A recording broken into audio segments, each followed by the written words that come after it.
Gene Deal ain't just some random ex-bodyguard running his mouth. This man spent years by Diddy's side, watching everything from the inside. And now, he's saying the quiet part out loud, that Diddy, hip-hop mogul, icon, billionaire playboy, is actually a decades-long FBI informant who snitched his way into power and protection. And if that ain't wild enough, Suge Knight, yes, the man who was in the car when Tupac got shot, is backing Gene's claims from behind prison walls. These two old-school giants of the game are calling out the biggest name in the room, and they're not whispering. Gene's been dropping heavy allegations. He says Diddy didn't just witness crimes, he orchestrated them. According to him, Diddy paid $1 million to get Tupac Shakur and Suge Knight both killed. The hit was supposed to go down in Vegas, and it did at least halfway. Tupac ended up dead, and Suge barely survived the attack. That drive-by shooting that changed hip-hop forever? Gene says it wasn't random. It was a paid job, and the guy who pulled the trigger connected to Southside Crips, with money allegedly funneled through a middleman named Eric Zip Martin, one of Puffy's longtime associates. But here's where it gets even dirtier. The man accused of being directly involved in Tupac's murder, Dwayne Keefe D. Davis, is now in court, and guess what? He's pointing his own finger at Diddy. Keefe D says Diddy paid for the hit and that neither he nor the shooter ever got paid afterward. Basically, Diddy ordered a hit, ghosted the shooters, and walked away clean. Classic Diddy move if Gene and Suge are to be believed. Now, Keefe D is getting jumped in prison. Coincidence? Maybe. Or maybe not. Same thing happened with Gene Deal. He recently got attacked too, and he says it's no coincidence. Gene's convinced that Diddy's still pulling strings from the shadows, trying to silence anyone who knows too much, and when you put the pieces together, the timing is too tight to ignore. Keefe D names Diddy, then gets jumped in jail. Gene drops interviews, then suddenly Diddy supporters show up trying to shut him up. But Gene ain't built like that, he's not folding. This man has been sounding the alarm since 2008, long before YouTube interviews, long before the feds even started sniffing around Diddy's trail. Back then, he was spreading the truth around Harlem, letting people know what he'd seen. The wild parties, the manipulation, the abuse, the fear Diddy inspired in everyone around him. Gene was there, not just as a spectator, but as the guy who had to clean up after Diddy's mess. And now Suge Knight, once considered the most feared man in rap, is siding with Gene. He says he remembers everything. The night Pac was killed, the conversation with Puffy outside the House of Blues, the fact that Puffy refused to attend a peace meeting when others were trying to squash the East Coast v West Coast beef. Suge saying what many already suspected, that Diddy had opportunities to prevent the violence and chose not to. He wasn't just a bystander, he was playing a much deeper game. So why hasn't Diddy been arrested like the others? Why does he walk free when over 30 witnesses have testified against him, and even his own people are flipping? Gene has an answer for that too. He says Diddy's been protected for years because he's been feeding the feds information. He's not just untouchable because he's rich, he's untouchable because he's useful to them. But the streets don't forget, and now they're watching. Suge Knight didn't mince words when he said he respected Gene Deal, and that says a lot coming from a man who once ruled Death Row Records with an iron fist.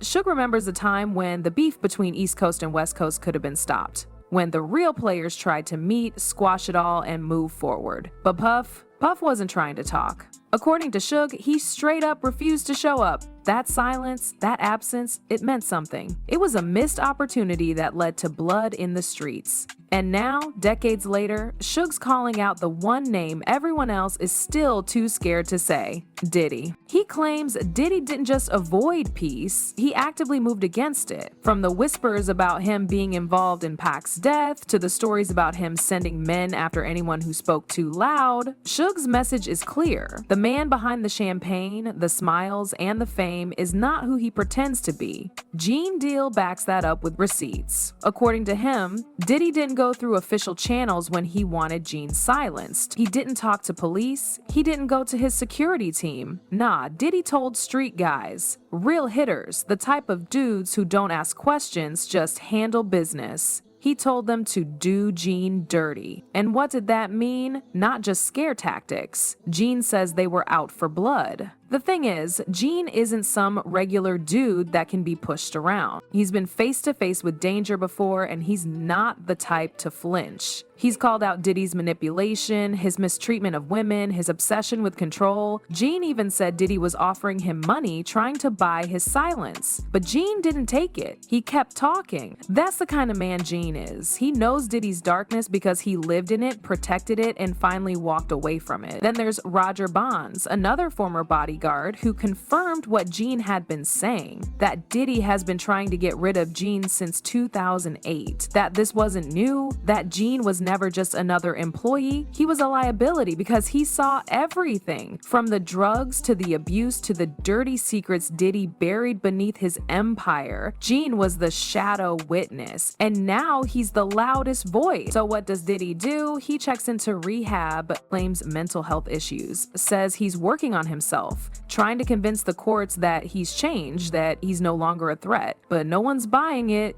This isn't about recovery, it's strategy. A carefully timed PR move ahead of sentencing. Gene called it out immediately. He said if Diddy truly wanted help, he's had the money for it his whole life. If Diddy really cared, he would have fixed himself a long time ago. Instead, he used that money to build walls around himself, to stay safe, stay feared, stay untouchable. But cracks are forming. The system that once protected him is now watching him. The feds might have used Diddy, but even an informant has an expiration date, and now that Diddy's secrets are spilling into courtrooms and news headlines, that protection might not last much longer. Gene's not hiding. He's not looking over his shoulder. He's daring Diddy to make a move, and with Suge Knight standing behind him, echoing every word, this ain't just a grudge match. It's a full-blown war against everything Diddy built. The glitz, the glamour, it's all crumbling. And the truth? It's getting louder. Gene Deal knows the game better than most because he lived it. He was the man standing between Diddy and danger for years. His personal bodyguard, his shield, his fixer. So when Gene says Diddy's been lying to the world, there's weight behind every word. And he's not talking in riddles or metaphors. He's giving names, dates, locations. He's showing you exactly how deep the rock goes.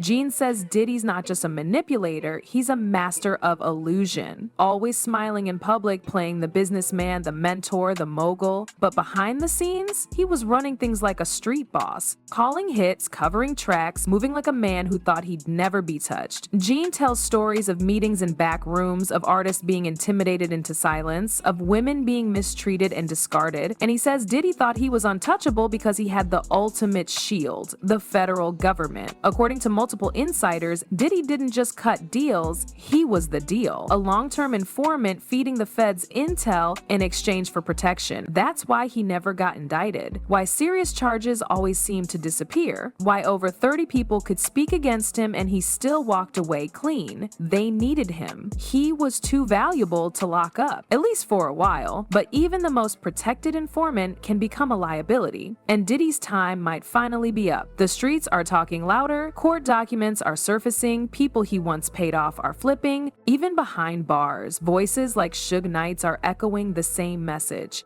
Diddy's hands aren't clean. And now, with all eyes on him, Diddy's trying to rewrite the narrative. The rehab story, the therapy sessions, the claims of mental health struggles, it's all part of the performance. He wants sympathy, he wants leniency, but Gene ain't having it. He says this isn't a redemption arc, it's a cover-up. Diddy's not broken, he's just cornered. Still, Gene's not pretending he's bulletproof. He knows who he's up against. He talks about ambushes, about moments where he could have been taken out without ever knowing who pulled the strings. He recalls a high-speed chase in Harlem back in '99, 5 guns pointed at his head, and wonders if Diddy had something to do with that too. He doesn't have proof, but in this world, you don't need proof to feel the heat.